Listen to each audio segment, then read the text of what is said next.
Welcome everybody to my podcast, Big Little Small Talk. I'm Megan O'Hara-Sullivan and I love to talk, but I also love to listen. If you're new here, welcome. Thanks for joining me today. I hope you enjoy the episode. Hello listeners, you're on Big Little Small Talk with me, Megan O'Hara-Sullivan, and today I have someone who, breaking the mould. Normally what happens with Big Little Small Talk is that I meet someone and I think, oh, they've got an interesting story to tell, and sometimes I can even tell straight away from the look of them. And I have been in an establishment where my guest works, and he has a very interesting look. So he's got a great big bushy beard and a man bun, and who can resist a man bun? But anyway, David Searston got in touch with me and said he's been listening to Big Little Small Talk and would I like to interview him. So I said to him, well, you write me a pitch and tell me why I might like to interview you. And from there I thought, well, he's on. So David Searston's a playwright. He's likes to favour comedy in his writing, and he's an actor, director, producer, coffee addict. Welcome, David Searston. Hello. It's good to be here. Yeah, thank you. Can you tell me why you thought you wanted to be on a program like this? To be honest, I was listening to a lot of your podcasts and everything. I thought, oh, that'd be awesome to just be involved, you know, just to be on her podcast and everything, because you just interview so many interesting people in Toowoomba. Well, I think they're interesting, yes. So that's enough stroking my ego now. So Yeah. I want to talk about you being a playwright. Yeah. You know, you don't seem, it's hard when you get older like I am to judge people's ages, but you don't seem, you know, you imagine someone old and craggy, I guess, to be a playwright. Tell me your history. Like, how did you become a playwright? Well, I'm professionally, I got a bachelor's degree in theatre, so but it was only a theatre theory sort of thing that I did at university. So I really wanted to be an actor, to be honest with you. But I don't think the university said that I didn't have really the look and the charisma to be an actor. So I thought, what am I going to do? And teaching, you know, everyone always goes to teaching and everything. But can I just interrupt you there quickly? Yeah. Sorry, I don't like to interrupt. Yeah. But did you say the university said or the universe said? No, the universe university said. Okay. University said. The university said. Yes, sorry. Okay, all right. Sorry, I should enunciate more. But that's all right. It's a cruel business, the theatre, so you have to be honest in the theatre world or you won't go anywhere. But, and I started a theatre company in 2016 with a lovely old... Oh, I shouldn't say old. That's a terrible, terrible word to say, a lovely old lady. But she's a lovely lady. She came to my... teaching, I taught like after school hours care, like theatre and all that sort of stuff. And there was a place called The Grid in town a long time ago now, I guess.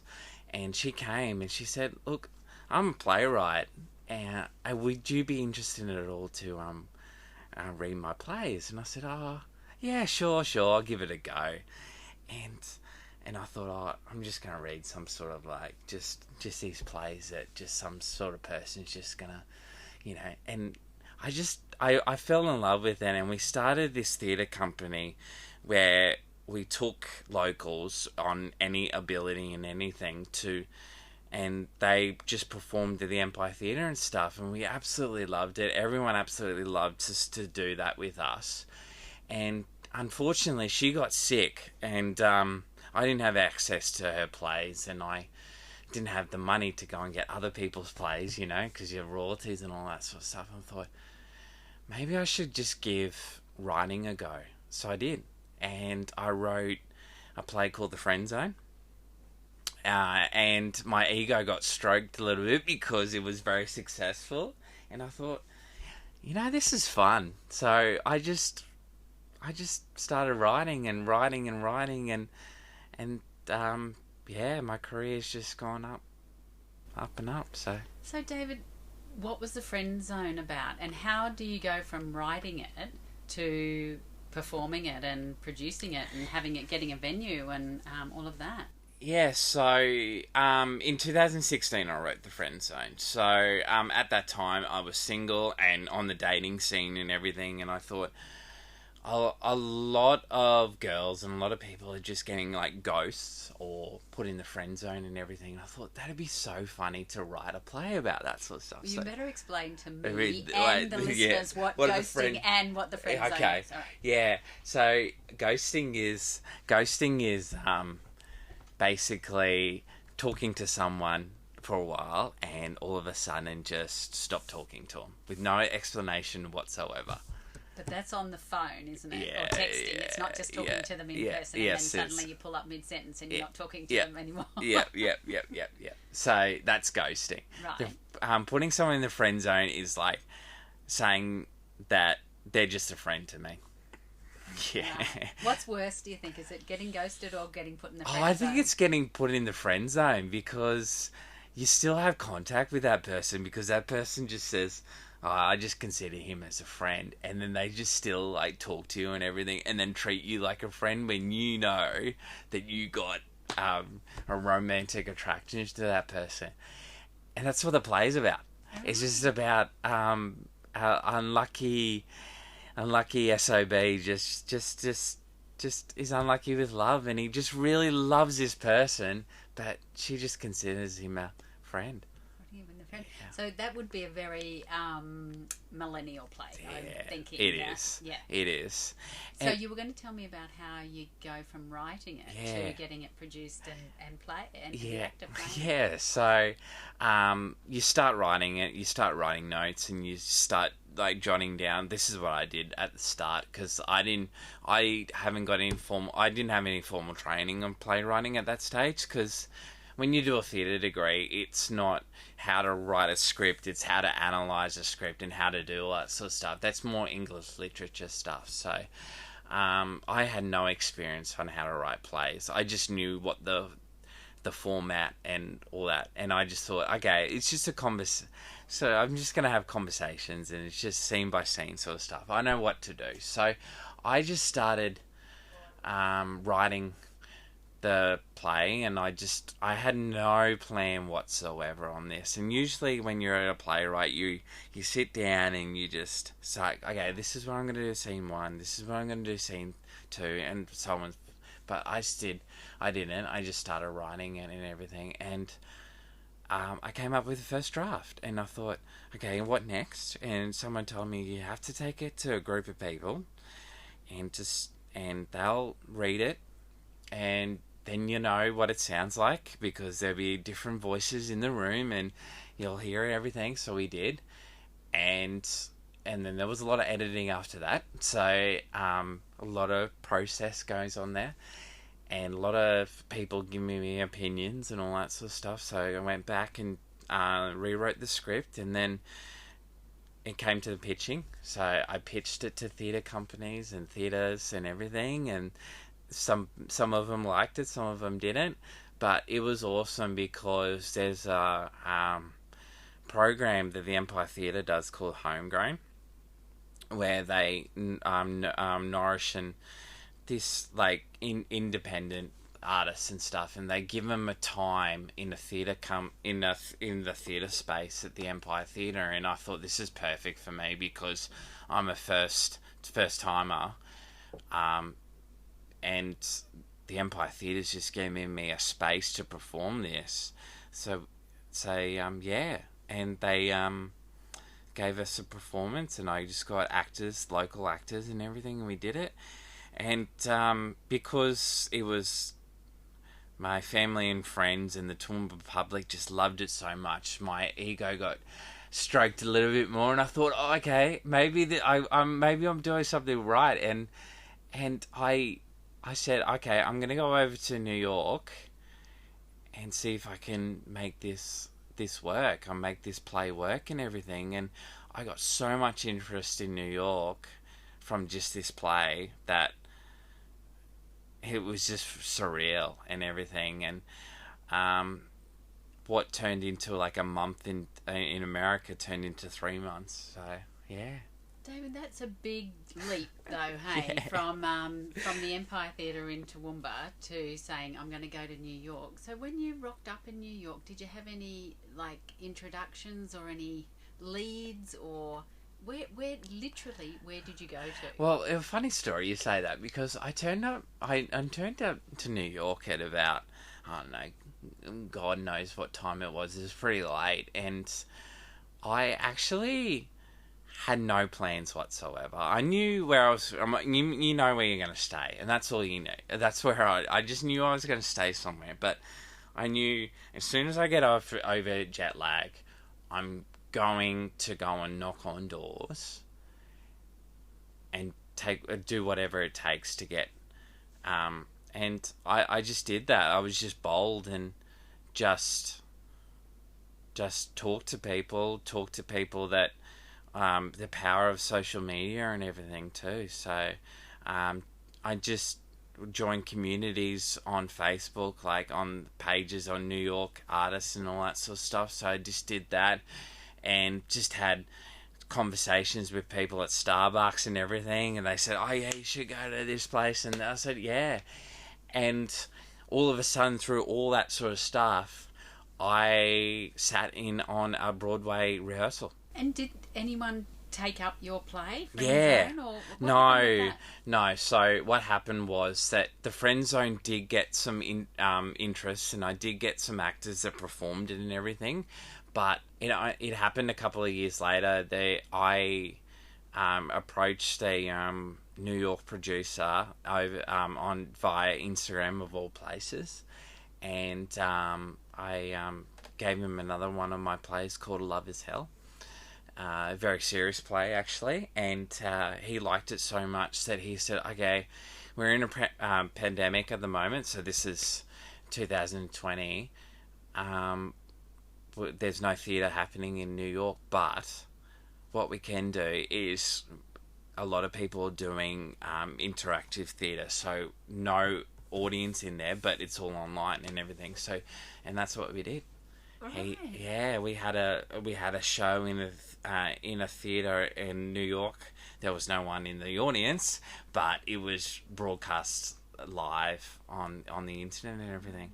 Isn't that just so bittersweet that you get there, you make this really brave move, bold move, and you go there, and then the pandemic. So were you okay to get home? Oh, in New York, yes, I was. So I was only in New York for in 2017. So okay, yeah, right. yeah. And that whole experience being in New York, were you trying to get the Friend Zone up, or were you trying to just meet other No, I was trying to get the Friend Zone up. Okay, so yeah. And being Australian, do you think that had part of your success? My mother lived in New York for 10 years, and they love the Aussies. Yeah, they do. But the thing is, I think we're different.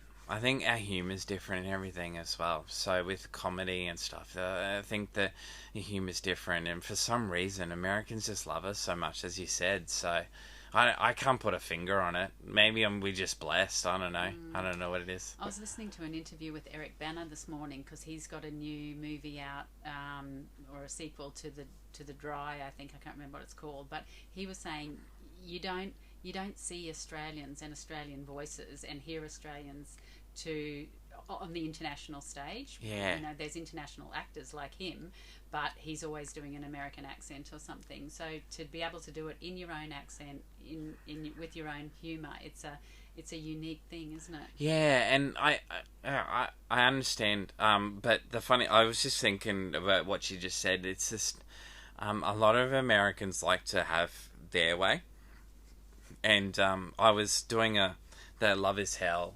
Got changed a lot because there was references to Australian towns and everything, and the producer was like, "Oh, I don't think American audiences are going to get that. So how about we change it to more Americanized?" And yeah, and I was just so interested about that because Americans like us Aussies, but they like to be Americanized. So I don't know what it is. Yeah, we do the same thing to them, I wonder. Yeah. I'll just remind the listeners that they're on 102.7 FM. You're with me, Megan O'Hara-Sullivan, and we're on Big Little Small Talk. We're talking to playwright, actor, director, all-round superstar, David Searston, and he's telling us about his process for being a playwright. David, I read somewhere that you were inspired by the theatre because of your grandfather. Tell me about that. Yeah, my grandfather died in 2020, and I inherited a lot from him. I think it was 2020 or 2019. Anyway, but he was a long-serving volunteer at the Empire Theatre, actually, ushering with my nan. My nan's still around these days, but yeah, they were troopers, and they ushered. And what was his name? Lester Batzloff and Irene Batzloff. Yes. Yeah, yes, and just all through their golden years. I shouldn't say golden years. It sounds really bad, but anyway, they were just troopers. They were just always volunteering and stuff at the Empire Theatre. And I remember just being backstage with my grandfather because he was doing some lighting stuff for the Empire Theatre, and I was pretty young, and I thought just seeing my grandfather doing all this and just seeing the buzz and the excitement from the actors and the performers backstage, I said, this is where I want to be. Yeah, right. And did you start writing? I read writing at around 14. Is that right? What was your first thing that you wrote? Were you writing plays then? Yeah, I was, but right. I wasn't serious as what I was with the Friend Zone. But what was it about plays rather than, say, writing a novel or writing poetry or something? Funny, I'll tell you about. Funny you say that, but I'll listen. I'll answer that question. Plays to me, theatre in general to me, is I just love the whole rawness of a theatre. Like, film and television have their purpose, and everyone loves film and television, but when you go to a theatre, every performance is different. You get to see the emotions of the actors. You get to see everything. And if an actor does a mistake, then you see it on stage, and it's a good thing because then you know how real it is, and that's what I love about theatre. And writing theatre is just a whole another level. I get to write a world, really, a story, a world, and everything. So yeah. See, I was thinking that you were going to say, I love bossing people around, or I love being the master puppeteer and making stuff happen, or the way that I want it to happen. I'm too nice for that. I can't be a director. I directed a couple of plays, but I just think I'm too nice. I'm like, oh, you did that really well.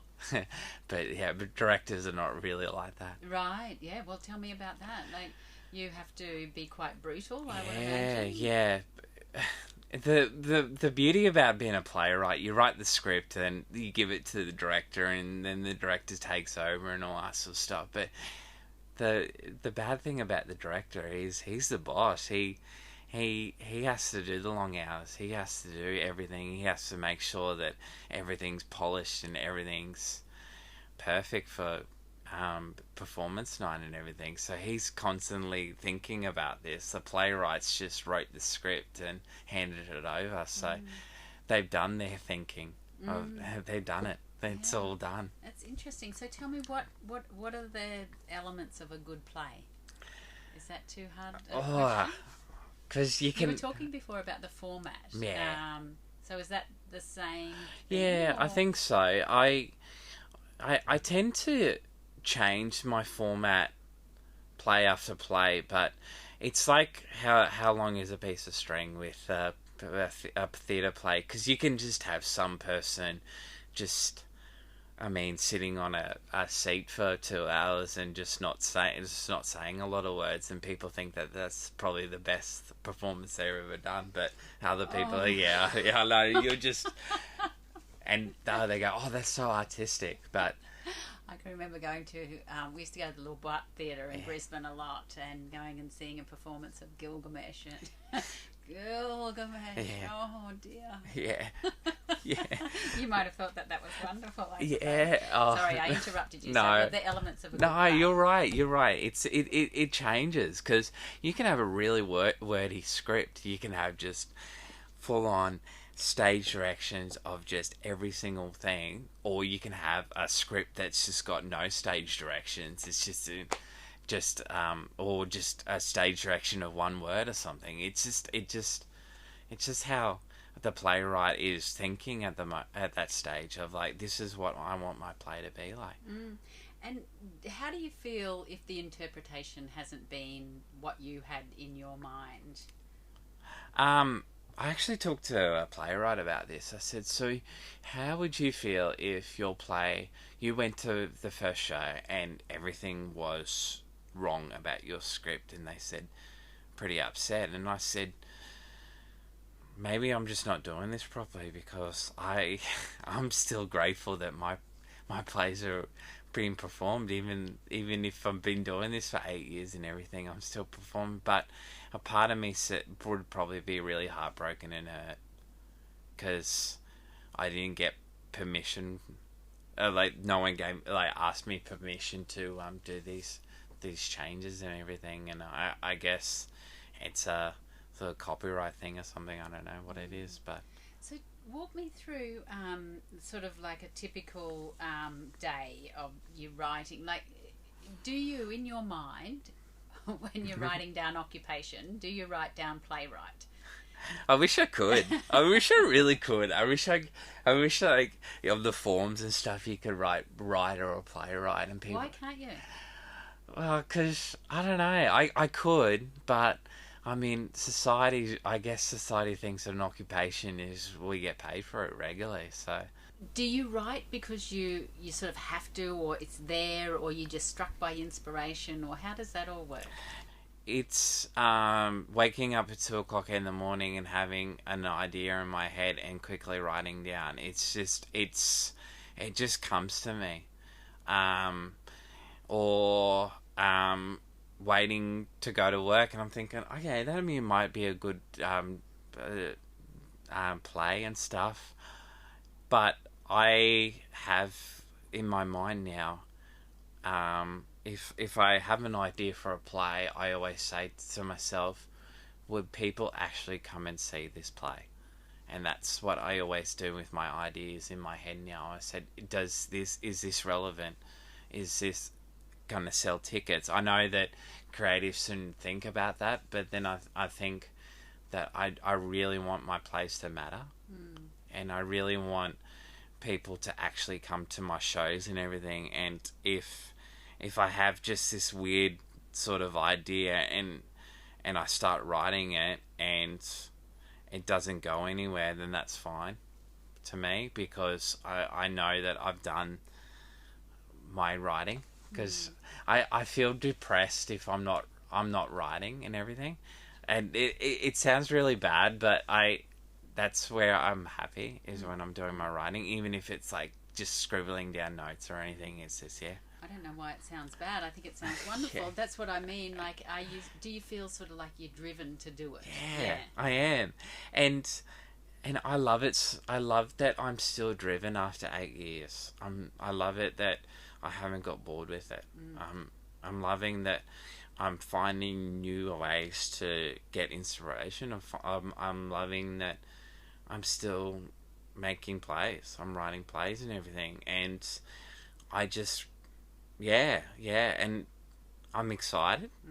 When you say that you want to write plays that matter, what do you mean by that? Do you mean that resonate with people? Yeah. Or get a big audience? Yeah. Or which one of those, or both? Yeah. Actually, I submitted a play into a competition like recently, and one of the questions was, why do you think this play matters to people? And I'm thinking, and I always thought, and I was like, okay, so if my play doesn't resonate, why should you take on this play? Like, why should theatre companies take on this play? And I think I want my plays to matter to people. I want people to be talking about my plays in the next 10 years and everything. And it's probably like a real arrogant thing as well, but it's making myself relevant.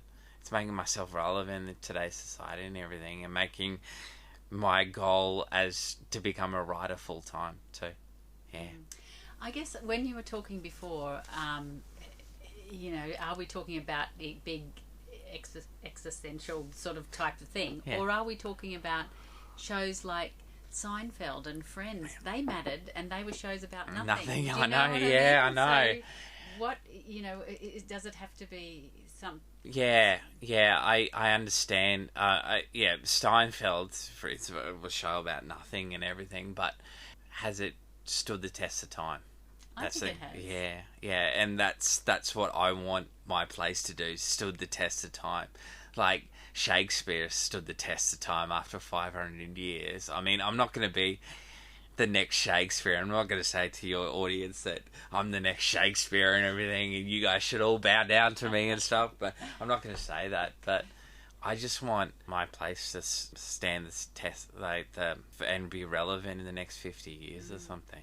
Who are the playwrights that you love, that you think have stood the test of time? Brecht, Chekhov as well. I absolutely love Chekhov. One of the plays that I really adored going through my undergraduate degree was The Cherry Orchard. Hebson as well with A Doll's House. I absolutely love that play as well. So, and Shakespeare is hard work to read, hard work to get through and everything, but a brilliant playwright. Not so bad when you watch the Baz Luhrmann Yeah, version. I know, right? I know. Which is your favourite Shakespeare play? Probably Comedy of Errors, as Midsummer Night's Dream. I share the Midsummer Night's Dream love with my fiance. She absolutely loves it. So yeah, it's probably one of the reasons why we're together. No, it's probably not. And do you get to see very much theatre yourself? Yeah. I really hope to. Like, to get to Brisbane and everything and just see that sort of stuff, or even Toowoomba as well. Yeah, I really enjoy what's happening in Toowoomba at the moment with MASH Theatre Company, as the Repertory Theatre Company and the Empire Theatre Company. All their productions have just been wonderful.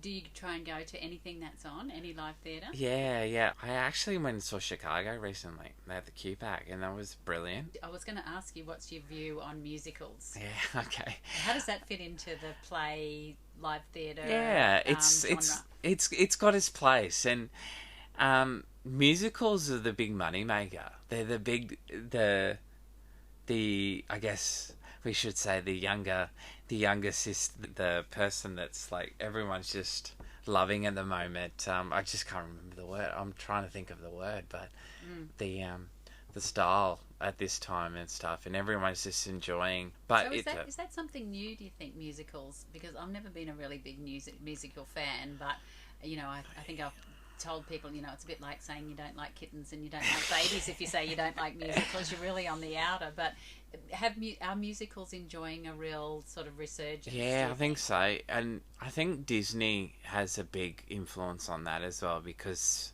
they're the ones that really have put music and sing-alongs in their films and everything, and then that turned into them on stage and everyone, and just their earworms, and people just start singing them at work and all that sort of stuff. But it takes another actor to do that sort of stuff, and I admire that, because you have to sing and dance and act as well. I don't dislike musicals, and I'm going to say to your listeners right now that I am writing a musical at the moment. So there you go. Why? I just had an idea, and I put it forward to my fiance. She goes, "Oh yeah, you have to do this and that," and I thought, I reckon it'd be better if it was a musical. I've never done this sort of stuff before, and I quit playing piano when I was... My mum taught me piano for 6 months, and that was it for me. I said, "Nah, this is not gonna get me the ladies or anything. So I'm not gonna be. So I can't write the music for this. So I do have people overseas that are writing the music for me at the moment." How does that work? What do you do? How do you get someone overseas to write your music for you? Do you write the words or something? No, they're doing everything. They're composing the actual the music for me, The tunes. Yeah, like the songs and everything for me. I just give them the creative direction. I said, "This is what I want. I need a catchy showstopper tune here and this bit." I give them a bit of the script and everything, and then yeah. One of my questions was going to be what's sort of sparked the latest idea for your latest play. So it's obviously this musical, and you can't explain why you think it. Yeah, so wanted to delve into that. So I'm writing this musical, and just before we did this today, I just finished a play, a 3-handed play as well, and about a first date at a bowling alley. Of all the places you'll have theatre is a bowling alley, but it is based in a bowling alley, and I'm so passionate about that play, and I just think it's one of my best ever plays that I've written as well. So Dave, can I ask? You seem to be writing plays, in your sleep, on the bus, while you're working, while you're in the shower. Yeah. How many plays have you written? Oh, Too man. hard to count. Yeah. Plays that haven't been finished, and I'll just go on to the next play, and I said, I'll come back to it and everything. I'm actually probably about 3 plays at the moment in a musical, so that's. But I've had about 5 plays that have been performed. Okay, well, that was my next question. How do you sort of have to do the pitch all the time, don't you? Yeah. And you mentioned MASH Theatre. What is that? So he's a good friend of mine. We did theatre together. He's on the corner of Margaret and Hume Street. In the Lighthouse? Yeah, in the Lighthouse, yep. You'll see the big signs and everything. And he's a wonderful actor. And he started this theatre company that tours across Australia, like schools and stuff. He is a very different playwright to me. He writes for schools. He writes about anti-bullying and all that sort of stuff. So that sort of play. But he does theatre workshops for kids and adults, acting workshops as well, and stage and screen. So that's what he does. And that's what his theatre company is. It's just that sort of stuff. So, yeah. Mm-hmm. So they're not performing your plays? No. They don't perform my plays or anything. And have your plays been performed anywhere besides the Empire? Have you been at the Repertory Theatre? Yes, I have. Yep. Oh, Twice. It's such a special space, that Yeah. Repertory Theatre, isn't And it? I love I've the smell of it. Yeah. I love the chairs. Yeah. And the lobby and everything about it. It's just a step back in time. And I've been actually a cast member in 2 of their shows. So there you go.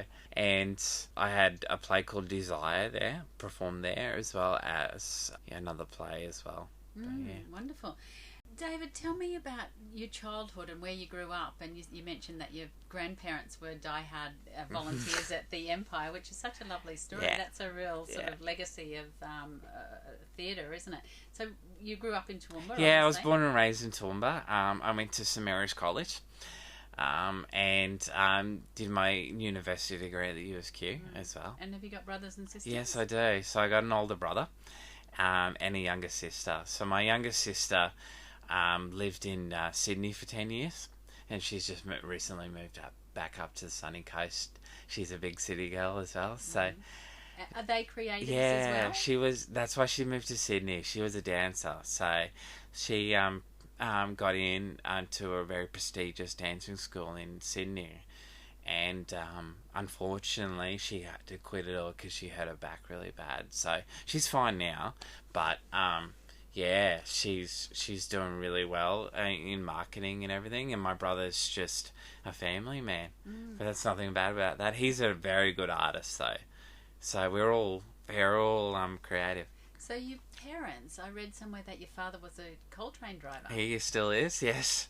Well, I also had someone tell me once that you have to be very, very smart to be a train driver, that you have to have this incredible cognitive skills and agility. Yeah, and I don't like envy him really, because I get up early and everything to be a barista, but he works late, like he gets up late night, like he works midnight till whatever time. Like he's got the graveyard shift really, so I don't envy him whatsoever. And he's a hard worker, and my mum's a teacher librarian at St Ursula's, so and she's got a music background as well, so she was a music teacher and everything. So well, I was going to ask you where the creativity came from then.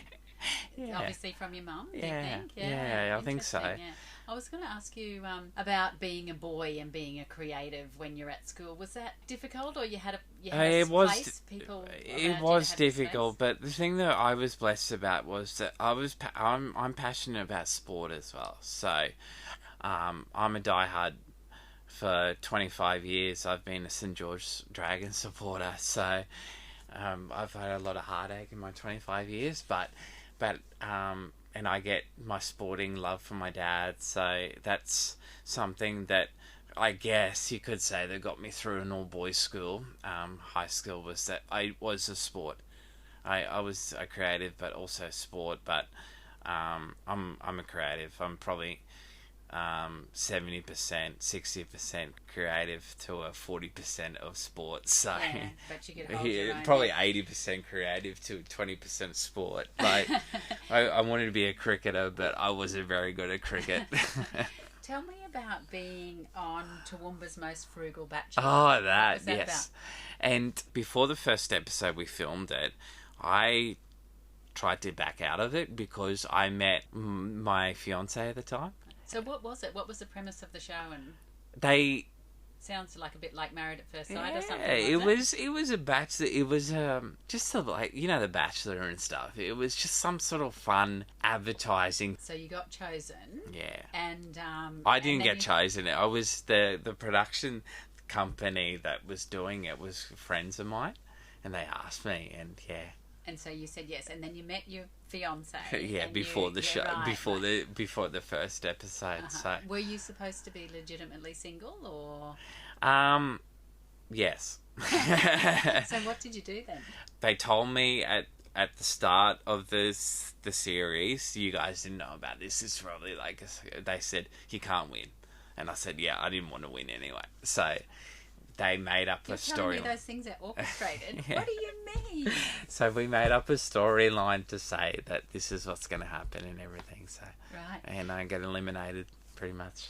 Right. Well, did you find it very cringy? Yes. Right. I'm addicted to Married at First Sight. I came at it really late. You know, it was about the sort of 10th season or something, and everyone stopped watching MAFS by now. But I am truly addicted to the sort of how inane it is. But I also sort of think it's a bit of a study in people's character. Yeah, I was going to say, how do you, like, why do people like it so much? Is it because of that?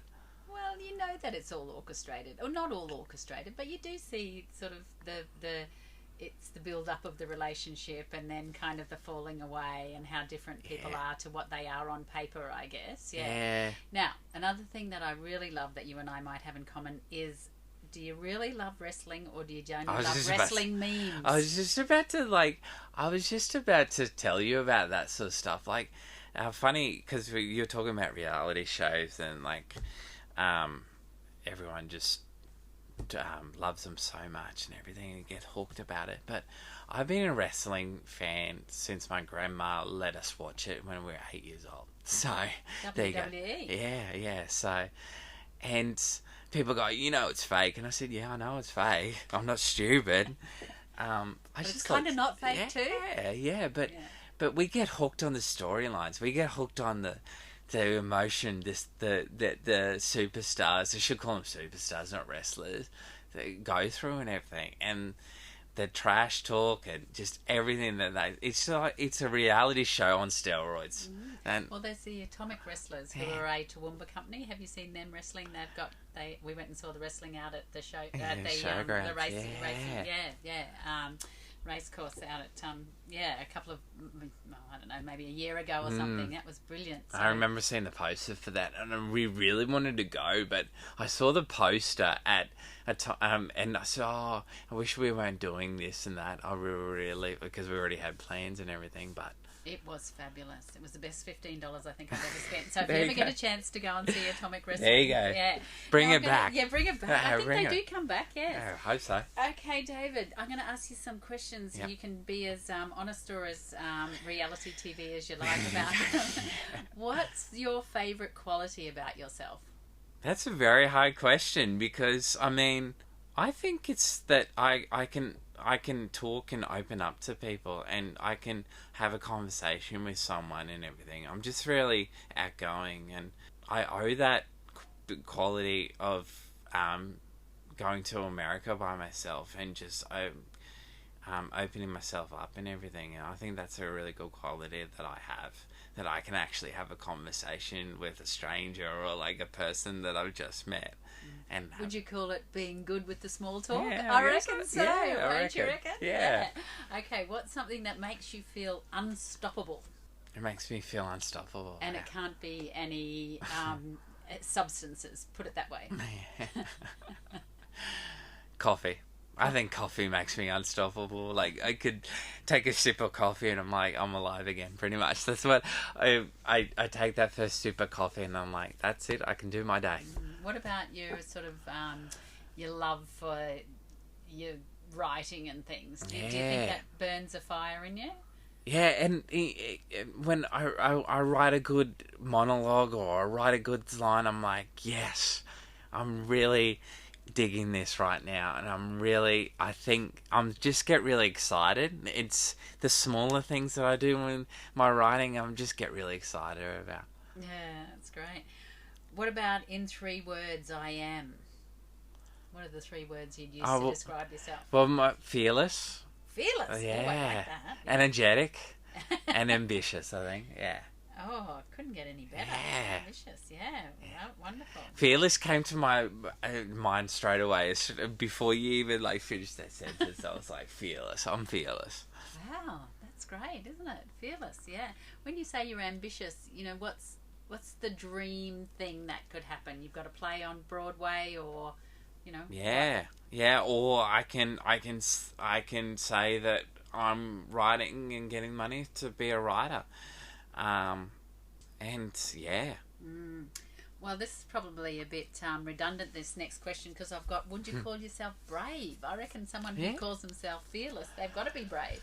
Yeah, and I think there's every creative out there that's trying to do their craft and everything is brave, because we're opening ourselves up, our heart and soul, and when we show just at one person or a group of 50 people our work, that's pretty brave, and I think that's pretty brave. Oh, I think that couldn't be a truer answer. When do you feel the safest, David? When I'm probably I'm sipping on a cup of coffee, sitting at my desk or sitting at a table at a cafe and typing on my laptop, I think. What about, what is your favourite childhood memory? Favourite childhood memory? Besides being at the back of the theatre and smelling the backstage, there is a smell there too, isn't there? Yeah, there is. There is. I think my favourite childhood memory is sitting in the back seat of our white station wagon going to the sunny coast.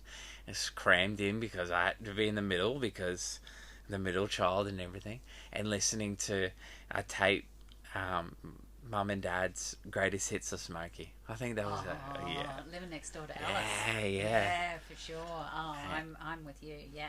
The vinyl seats all sticky and for sure. You thought it took 5 hours to get to the coast, but it was actually not that long. I don't know. I think it was probably longer. Yeah. By the time you got a flat tire. Yeah, I know, right? I know. Had that toilet stop. Station wagons those days don't really have aircon that worked. No, that's for sure. What would be your biggest life regret so far? It doesn't sound like there's many, is there? No, I've had some regrets that, not major ones, but I think I regret sometimes that I've taken things to heart a lot, and I shouldn't take things to heart, and that's a regret I have for mine, and I'm learning not to take them to heart, like rejections and all that sort of stuff too. Well, that's an easy thing, isn't it? Like, even if someone sort of, cuts the phone call too quickly, you think, what's going on there, Yeah, because let alone being rejected for your work and your heart and your soul. Because I'm a creative, so I wear my heart on my sleeve, and if I got something really passionate, I think, I'm going to get this competition, and then I get that generic rejection email back. It just takes you back, and it's just, Is that how, do you do that a lot? Do you enter a lot of competitions? Yes, and I just entered one a couple of days ago too. So Is that with a new play, or do you yeah, write it this specifically for? Do they normally ask for something? yeah, they do. They all around the world. There is every single day because I'm part of a playwriting community on Facebook all around the world, and they post a competition every day on it, and they have these like outlines on what they expect. What 45 minutes? Like for instance, they can only go for 45 minutes. You can only have like three actors in it and all that sort of stuff, man. We need it to be some sort of subject and everything, and that's what they usually have. So what happens with that work that you submit? Do you have copyright over Yeah, that? as soon as I put copyright on my scripts anyway, but as soon as you submit it to a company, it usually comes with a copyright anyway. Okay, Yeah. right. And what would happen if you won? Would it get on? They go on to something? Would you Yeah, win money, they usually have that. So a successful applicant gets such and such $6,000 to put towards their production. Yeah. So that's running every day. Yeah, you're pretty much around the world. Wow. Yeah, Oh, so that's how it's blessed. worth your while. Yeah, and that's how blessed I am that we got social media these days because there's these communities on Facebook that all around the world playwrights and we're not selfish playwrights. We're not keeping these other playwrights post go, oh, you guys should answer this and this, and then they're looking for, and these guys. And people ask for like, oh, what do you think of this theatre company? Are they good to work with and everything? So, and people give them their honest opinions about that. So it's just so good that these guys are very supportive. Other playwrights. Yeah, supporting each other, isn't it wonderful? Yeah. Yeah. Okay, now what about royals? There's a lot happening with the royals at the moment, David. Prince Charles has got cancer. Prince William's wife's got and surgery. I'm not going to be ashamed to tell you this, but I am a royalist. I absolutely love the royal. That's probably like an uncommon thing for a young person to say in Australia, but I do absolutely love the royal family. Let me just clarify. Are you a monarchist? Do you want the monarchy to keep going? Yes. As well as loving the royals? Yeah. Really? Yeah. Wow. Yeah. Very un-millennial. I know, right? Why is that? Why do you want them? I don't know. I just think that I don't really think that there's a need for change. Like a lot of people go, oh, we should be a republic and everything as well, and I see that sort of argument, but then I also have that I just think that England's a very good support to us, so we should. Okay, so who is your most favourite royal? Most favourite royal? Probably... Well, who are you fascinated by? King Henry. I think King Henry, the I guess the wife he killed a lot of his wives, but no, it was just a very fascinating time in England, I guess. So, and that sort of thing started the Church of England, I guess, too. So, yeah. What a fitting answer for you. I know. Now, you've already given me one good song, the Smokey, that really took me back. But what's for you, and I haven't had a chance to ask you about when you're going to get married, who you're getting married to, where you're getting married, whether you're going to do a waltz. What's the song that can't keep you off the dance floor? Song that can't keep me off the dance... Well, I tell you my favourite, my all-time favourite song, and is Piano Man. I absolutely love that song. What do you love about it? And when do you hear it? Did your mum and dad listen to it? Did they? Yeah, well, Billy Joel was... I grew up with a lot of Elvis Presley and Roy Orbison because that's what my dad absolutely loves. And my mum loves Smokey and Sherbet and everything. So I have my love for 70s and 80s. Isn't that brilliant? Yeah. Can you remember who Billy Joel was married to? No, I can't. She was the supermodel, Christy Brinkley. Okay. See how much I know. Remember. Yeah, so see how much I know about Billy Joel. I can't remember my own name, but I can remember Christy Brinkley. Yeah. I named my cat after Billy Joel, actually, so his name's Billy. So there you go. Oh, isn't that fabulous? Yeah. And he's got an interesting story. Okay, it's the Piano Man. I love that, and I was not expecting that, so that's even better. Yeah. A bolt from the blue. David, it has been a joy to hear what you do and the work that you do, and I hope that you're successful in your career. And I'm writing a novel at the moment, so that's my next project that I'm gradually just chipping away at. So I'm about a quarter of the way through it. So it's a passion project of mine, I should say. Right. So something different for me. Wow. Well, between the musical and the novel and the work and the producing all these. Yeah. See, I'm just all over the place. Oh well, I wouldn't expect it any other way. Isn't that what creatives are supposed to do? Right? Yeah, but that's how we are. Well, I'm so glad you contacted me, and it has. I'm glad that I came down. Actually, not been disappointing. Yeah. It's been wonderful. So thank you for being my guest. Thank you for having me. This has been great. Thanks, Dave. That's David Searston. Now he's a playwright. He's a actor, and he's a coffee addict in his spare time. But above all, he's a really good person to talk to, and really good with the small talk too. Yeah.